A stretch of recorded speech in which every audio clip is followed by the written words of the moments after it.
We'll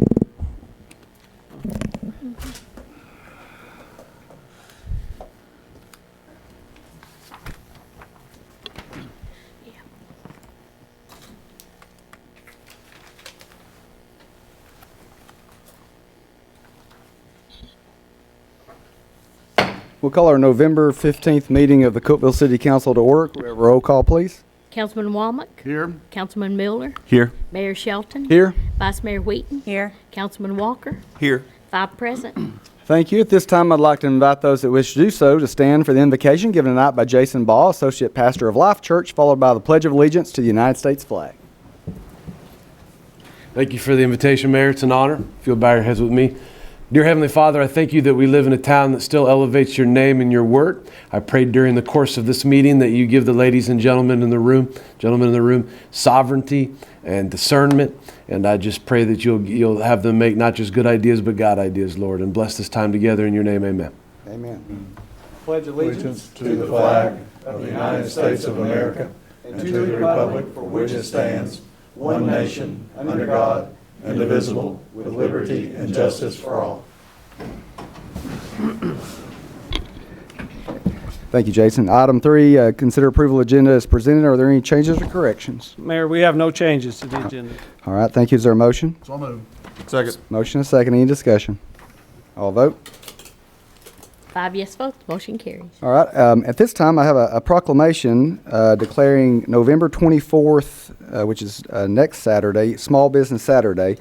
And I'll read this. We're very proud of all of our, obviously, all of our new businesses that are coming in town.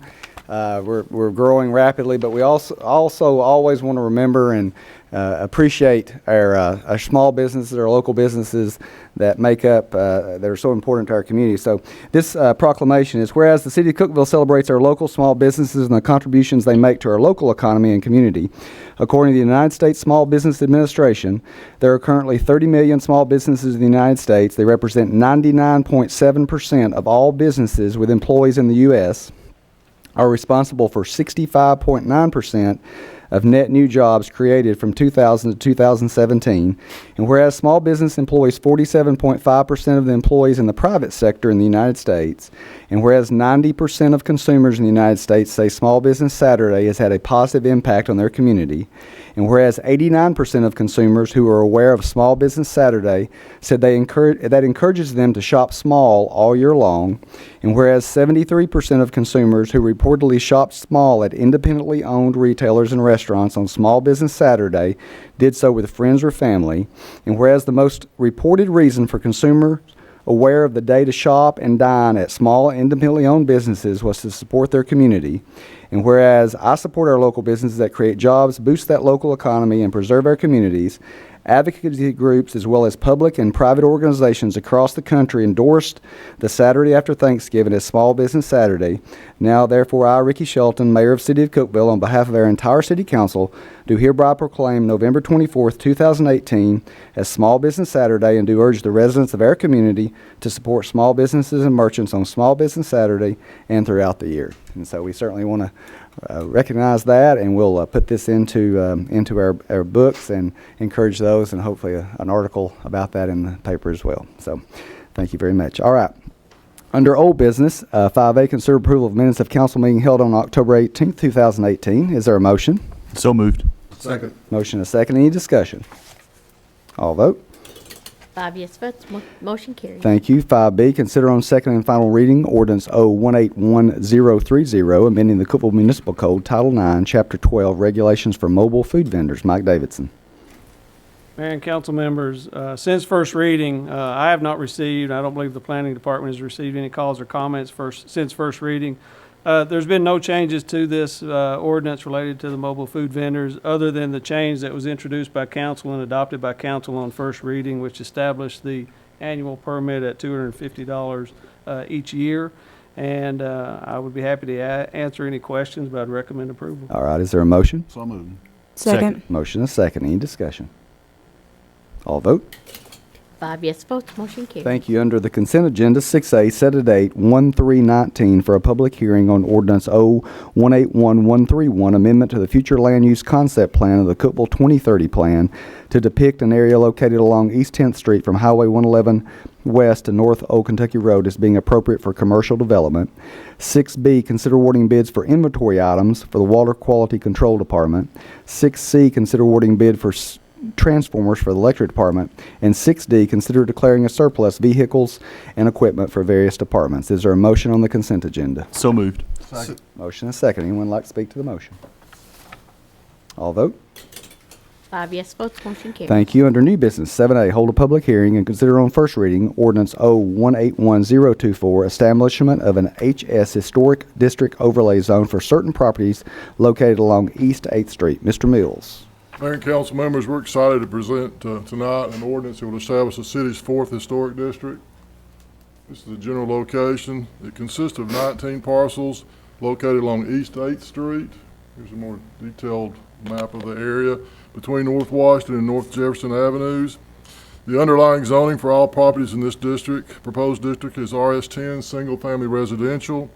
All of the properties appear to be used for single-family residential purposes with the exception of the property at 322 East 8th, which has been converted to a two-family residence. The proposed establishment of this district was initiated by the property owners in the area. The oldest structure in the proposed district was built in approximately 1920. And here's an aerial photograph of the area. And the majority of the homes in this area were constructed in the 1940s or earlier. To be considered historic, a structure must be at least 50 years old. Under the provisions of the historic zoning regulations of our zoning code, a simple majority of property owners in any area proposed for HS overlay zoning shall be in favor of such rezoning. In this case, we have approval of 16 of the 19 property owners within the area. The original petition included 17 parcels, but when this was reviewed by the Historic Zoning Commission, it was agreed to add two more properties, the two properties that are on the corners at Washington.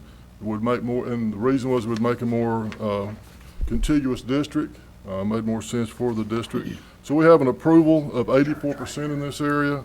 The Historic Zoning Commission and the Planning Commission have recommended for the establishment of the historic district for the 19 properties located along East 8th Street between North Washington and North Jefferson Avenues, and the Planning Department concurs with this recommendation.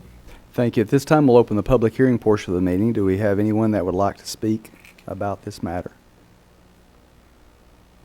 No? All right, we'll close the public hearing portion. Is there a motion? So moved. Motion is second. Anyone- Second. All right, anyone like to speak to this motion? Any comments? All right. Oh, Yep. you- I'm excited that we get to protect and preserve the historic district there on 8th Street. That's one of our premier communities in Cookeville. And thanks for your work, James. Thank you. any other comments? All vote. 5 yes votes, motion carries. Thank you. 7B, hold a public hearing and consider on first reading ordinance O-181025, rezoning 1501 Bunker Hill Road from RS15 single-family residential to RS10 single-family residential. Mr. Mills. Mayor and council, this is the general location of the property being considered for rezoning and a more detailed map of the property. And as you stated, this is a request to go from RS15 to RS10. The request was initiated by Mr. Mitch Copeland on behalf of the property owner, Willow Park Partners. This tract consists of approximately 7.5 acres. It's contiguous with property zoned as RS15 to the north, south, and west, and as RS10 to the east. There is one older single-family dwelling currently located on the property. The primary difference between RS15 and RS10 zoning districts is the minimum land area required for a dwelling unit. It's 15,000 square feet in the RS15 and 10,000 square feet in the RS10. Both are limited to single-family detached residential uses. To go to RS10, you must have public wastewater service available, and it is available to this property. Mr. Copeland indicated in his petition that the purpose for the rezoning was to allow him to subdivide the property in a manner similar to the subdivision developments located on the east side of Bunker Hill Road. Our 2030 plan depicts this property as being suitable for lower density residential development. Both RS15 and RS10 zoning districts are compatible with this classification. The rezoning was recommended by the Planning Commission, and the Planning Department concurs with the recommendation. Thank you. At this time, we'll open the public hearing portion about this agenda item. Is there anyone that would like to speak about this matter? Yes, if you'll come to the lectern and identify yourself. If you'd like to come to this one over here, if you don't mind, that way he can answer any questions if he needs to.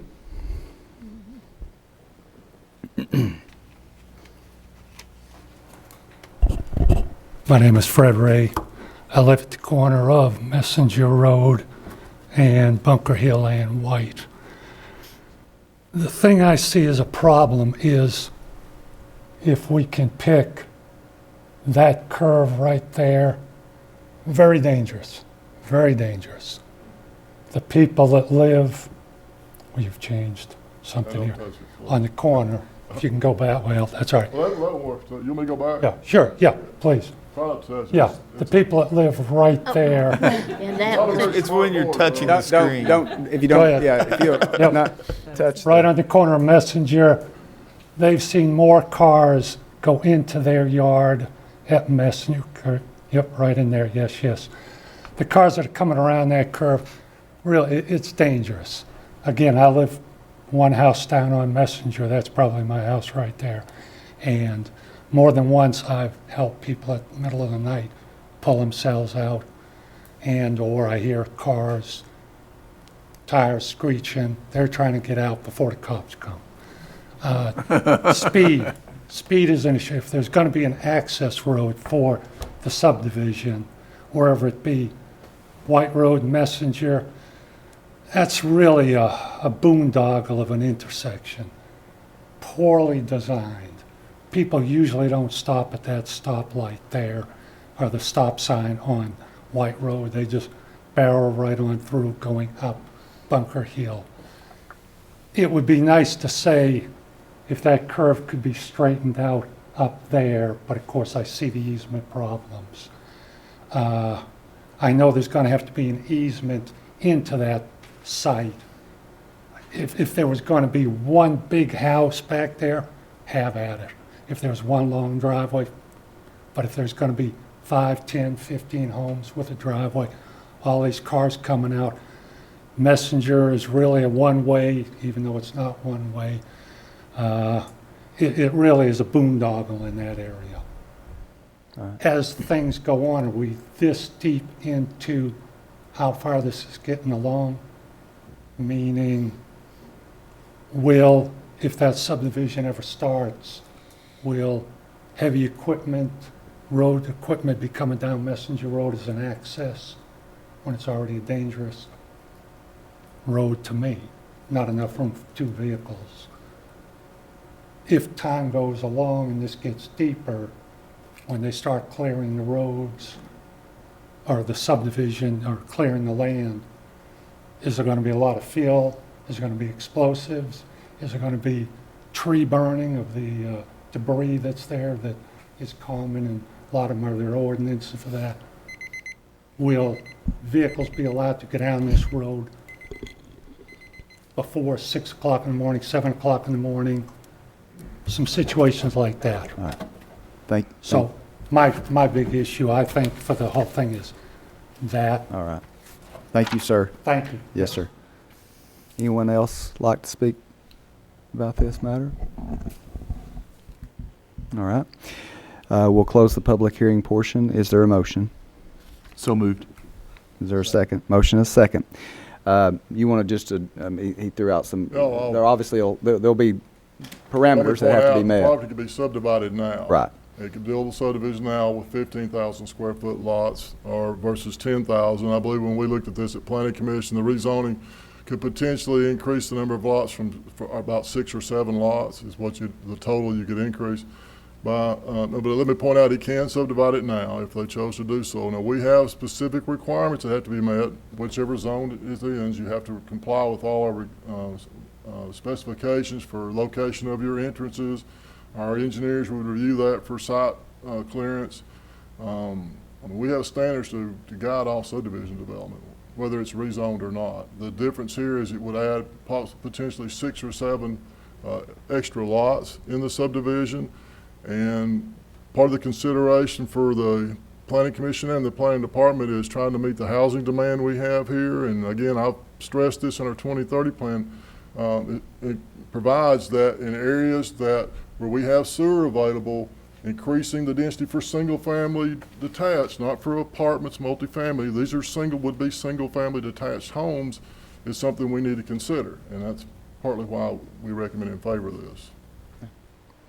Any other comments or questions from the council? All vote. 5 yes votes, motion carries. Thank you. 7C, hold a public hearing, consider on first reading ordinance 0181026, rezoning 2245, 2301, 2309 North Washington Avenue in a vacant lot from LM Light Manufacturing to CL Local Commercial. Mr. Mills. Mayor and council members, this is a general location of the 4 tracts being considered for rezoning. Here's a closer view of it, and you can see the 4 tracts are bisected by Vickers. Here's an aerial view of it. This request was initiated by Justin Cumby, who owns the 2 northern parcels, these 2 tracts, and then John Thomas owns these 2 tracts. The purpose for the request is to rezone is to allow this to be developed into approximately 8 townhomes. Let me go to the zoning. This area is basically a remnant of what a larger LM district we had many years ago. I think where the church is located here used to be LM, and it was rezoned to CL. It's sort of, I think that by rezoning, it brings these 2 tracts into compliance with the surrounding area. It complies with our land use plan, and the rezoning was recommended by the Planning Commission, and the Planning Department concurs with this recommendation. Thank you. We'll open the public hearing portion about this agenda item. Is there anyone that would like to speak about this? No? All right, we'll close the public hearing. Is there a motion? So moved. Second. Motion and a second. Anyone have any comments or questions? All vote. 5 yes votes, motion carries. Thank you. 7D, hold a public hearing and consider on first reading ordinance 0181027, amending Title 14, Chapter 5 of the Cookeville Municipal Code pertaining to erosion and sediment control definitions and warranty of improvement requirements. Greg Brown. Mayor and council, these 2 changes are in our erosion and sediment control section. The first one is a definition that TDEC has asked us to change as part of our general permit. It's just a rewording of it. The second one is changing our warranty of improvements. One of the options they have for warranty is a letter of credit or a certified check. We wanted to change the letter of credit where if it has to be redeemed, it would have to be redeemed at a local bank. Where it is now, they could have a bank in California we would have to go redeem it to, and you have to present that in person to redeem it. We haven't had that happen but just a couple of times, and we haven't had to redeem any of them, but in case it ever happened, I would like to get that taken care of. Usually say you request your approval. Okay. All right. Is there a motion? So moved. Oh, I'm sorry. Hold on a minute. You got me all confused, Greg. We'll open the public hearing portion of the meeting. Is there anyone who'd like to speak about this matter? Okay, we'll close the public. Now is there a motion? So moved. All right. Second. Motion second. Any comments or questions? All vote. 5 yes votes, motion All carries. right, thank you. 7E, consider approval of contract amendment for additional engineering services related to the multimodal access grant project, East Spring Street sidewalks. Greg Brown. Mayor and council, at the present time, we're in the installing or going to plan to install sidewalks on East Spring Street. We're in the right-of-way acquisition phase now.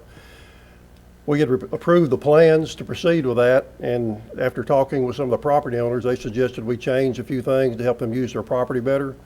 We had asked the engineer to make those changes. There were 2 or 3 tracks that we did that to, and then we added a couple of driveways on one track that was removed. As part of the TDOT review process, they asked us to add some pedestrian lights at the intersection of Old Kentucky and East Spring Street, so that was some additional money. The right-of-way revisions that we asked was $15,043, $690 to add the 2 driveway entrances, and $33,617 for the pedestrian signals. The total contract amendment requested is $19,351.25. The original contract amount for the design service was $210,600. This will raise the contract amount to $229,951.25. In order to request your approval. Thank you. Is there a motion? So moved. Second. Motion is second. Anyone like to speak to the motion? All vote. 5 yes votes, motion carries. Thank you. 7F, consider authorizing the city manager to sign a memorandum of understanding with the Appalachian Regional Commission for the Downtown Cookeville Wireless Grant. Melinda Kiefer. Thank you, Mayor and Council. We were contacted by the Department of Economic and Community Development to put in a preliminary application for an Appalachian Regional Commission grant that is specifically providing funding for us 50/50 for free downtown Wi-Fi usage. We have submitted that preliminary application. At that point, they receive a quick review from the staff at ECD, and we were notified that we are allowed now to submit a full application. So just to be clear, we've not been funded, and we're still fluidly working on this project, meetings today. So we're still in process, but what we're going to ask for you is to authorize the city manager to sign a memorandum of understanding, which is required to submit that application. Basically, the way we did our preliminary application would be that it would provide it for about a 20-block area. It is very possible that we'll scale that down just a little bit now that we've got our providers and our IT department to start to get down to details. So the district may not be that large when the application is submitted. We will utilize our own poles and our city forces to do the installations on these and the access points. So what we've applied for is a $52,000 grant. We would match it $26,000, and the Appalachian Regional Commission would provide $26,000. So we're really excited about the possibility that this could potentially work. So in order to do that, the MOU basically says with the ARC that you'll follow all federal guidelines, that you'll start your project in 18 months. Very simple, and obviously our council and Mr. Davidson will review that. And I request your approval and wish us good luck. Thank you. Is there a motion? So moved. Second. Motion is second. Any comments or questions? Good luck.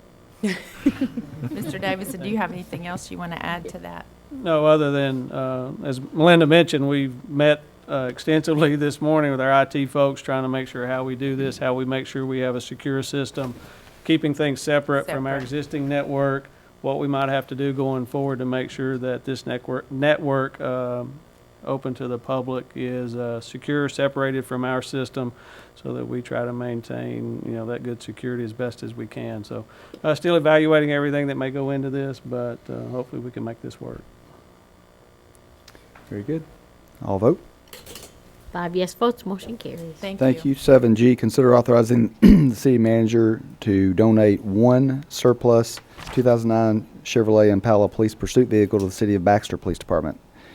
Chief Evans. Mayor and Council, as you know, we received a request from Chief Danny Holmes from Baxter PD asking us to donate one of our surplus vehicles. The vehicle that we do have available is a 2009 Chevrolet Impala.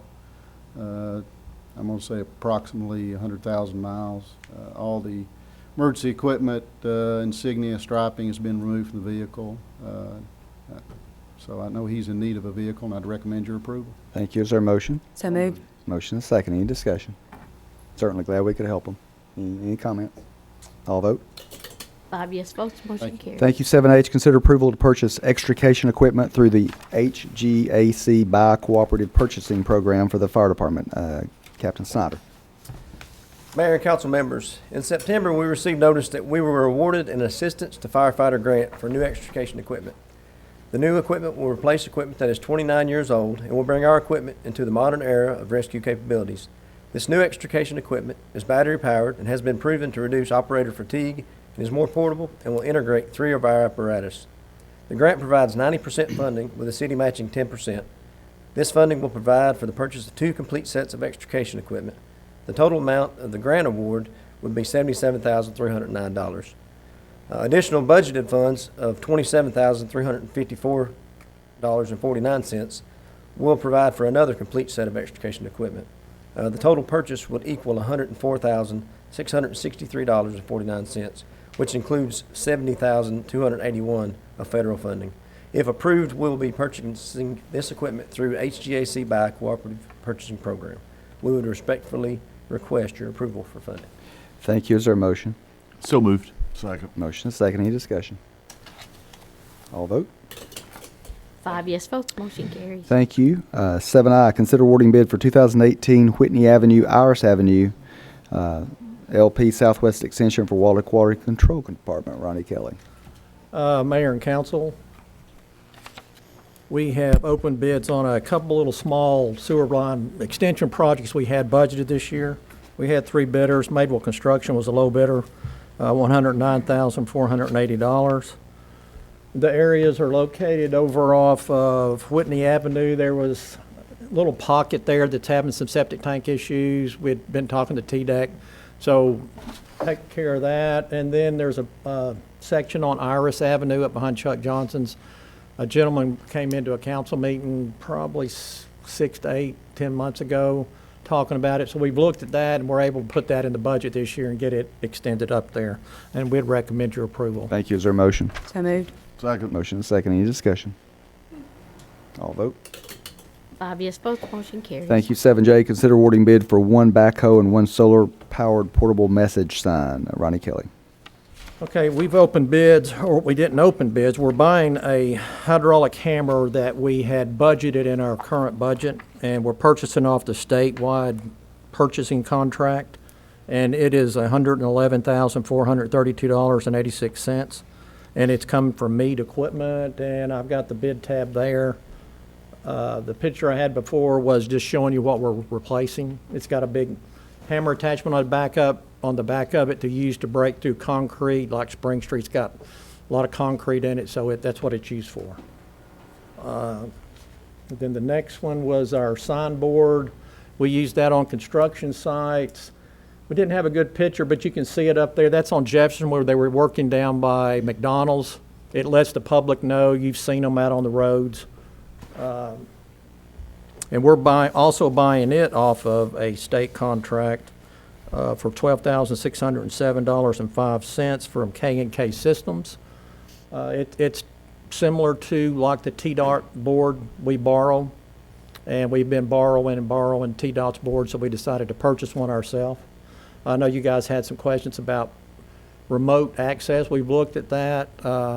You can do that. There was like a $5,000 add-on. It didn't give you a lot of, you could do it by tablet, you could do it by cell phone, you could start it, but you still had to go to the site to turn it off. So we think this is our best option right now. We can add it later if we want to, so this is what we'd recommend. Okay. Is there a motion? So moved. Second. Motion and second. Any discussion? All vote. 5 yes votes, motion carries. Thank you. 7K, consider authorizing the city manager to execute a pole attachment agreement with Interlink Communication Partners, LLC. Carl Haney. Mayor and council members, in 2016, the TVA board voted to regulate pole attachment rates for all the power distributors in the TVA Valley. Distributors were required to update their existing agreements after that. And this provided the city to update any items needed and requires a rental rate to be upgraded or reviewed annually. This agreement with Interlink Communications Partners reflects these changes, and I'd request your approval. Thank you. Is there a motion? So moved. Second. Motion and second. Any discussion? I would like to say that Mr. Peak and Mr. Haney had a difficult negotiation with these people, and they came through, and this is a good agreement, and I'm glad it's finally done. This is the last one, isn't it? Everybody else signed up. Yes, sir. Yeah. Very good. All vote. 5 yes votes, motion carries. Thank you. 7L, consider authorizing the city manager to partner with the Clean Commission and Cookeville Higher Education Campus to adopt the city recycling convenience centers. Mike Davidson. Mayor and council members, a couple of weeks ago, we were approached, myself, Greg Brown met with Dr. Green from the Cookeville Higher Education Campus, Lisa Luck, and Shannon Reese to propose the idea of their assistance with their recycle sites. As you know, we struggle at times, especially on the weekends, maintaining those sites. And they would like to help us by adopting those sites. And in your packets is a proposed draft agreement city attorney prepared that we would look to enter into with the Clean Commission and the higher education campus, some volunteer forms for students to use as well. But what I'm asking you to consider approving is allowing myself, along with the city attorney, to work out that agreement to allow the students and the Clean Commission to help us with those sites. We're excited about it. They would like to also look at trying to paint those dumpsters. There's an example in your packet of what some other cities have done with their recycled dumpsters. Just trying to change the look of them. We're excited about it. Shannon, Dr. Green's here as well. They may have some comments too, if you'd like to hear from them. Sure. I just want to say I think it's a wonderful opportunity not only for Vol State and student leadership, but the community as well. I think it can turn something that is somewhat of an eyesore now into something that is sort of more of an attraction to the community at large. And so it's an exciting thing. I'd hate to use this verbiage, but it is a win-win situation, I think, for the college and the community as well. So we're excited about this, and I've brought Alexia Shore, who's the president of the Green Team, which we just founded on Vol State, and Marcy Peak, who's also leadership with the Green Team. Very good. Is there a motion? So moved. Second. Motion, second. Any comments from the council? I just want to say I live right over there, and I'm really excited about this. Thank y'all for, taking the initiative to do this. We've gotten complaints, concerns about that area, and the fact that, we've got y'all getting involved is really exciting. So thank you very much. Thank you. Any other comments? I would reiterate what Vice Mayor said, and just ask the community, when you come into a recycling site and our forces are out emptying them every day, but if it's full, don't throw stuff on the ground. I mean, that would be common sense, but for some reason it happens, and that's part of the reason they get trashed. I mean, obviously sometimes things fall out and wind blows things and whatnot, but for people just to throw trash after you've spent the time to recycle and then you go to the recycling center and then you dump it on the ground makes literally no sense. So we just ask, please, for the citizens to have some pride in that as well. But thank you for doing this, because this will definitely help in these areas, and maybe that will instill a little more pride when they see this. Things like you're talking about doing here, maybe that will create that too. Yeah, I think so. Can I just say real quickly also, sorry. Make sure the microphone, yeah, please. We're also working on some signage too, so that will help with that issue as well. Very good. Thank you. Mr. Mayor? Yes. I'd just like to say, thank you very much. It's really important when any organization wants to pair up with the public service such as that, and that's something to take a lot of pride in. So absolutely, you look forward to seeing your work that you do. It's also good to see future leaders stepping up to the plate to make Cookeville a better place. Thank you. All right. All vote. 5 yes votes, motion carries. Very good. That brings us to the end of the agenda portion of the meeting. We have time at the end for anyone that would like to address the council on non-agenda items. Do we have anyone that would like to do that? All right, council and council members. Yes, I know Councilman Miller. I would like to pay my respects to the Loon and Anderson family for the loss of longtime City of Cookeville building inspector Dib Anderson. He helped pave the way for our codes department and helped make Cookeville a better place. So, pay respects to them. Absolutely. Anybody else? Well, I know this is our only meeting this month. We do have the Blue Cross Bowl that will be coming up at the end of this month. 40 or so thousand people, 18 teams will be coming in and visiting. So ask the residents to have a little more patience for those 3 days, and Tennessee Tech to have a little more patience, because your campus is going to be invaded by people and there'll be less parking, and so we'd ask that, and then just remind everyone of our city Christmas in the Park celebration that will be Sunday night, December 2nd at 6 p.m. When we'll light our Christmas tree and have an awesome celebration service in the park for that. Christmas decorations, our leisure services elves have started putting up the stuff in the park. The tree starts going up Monday, and if you've noticed, the new lighted snowflakes, that is a partnership between the city and Randy Porter and the county, that will line the courthouse and Broad Street, so to get a very festive Christmas atmosphere in town. So certainly appreciate that. Anybody else? All right, we're adjourned.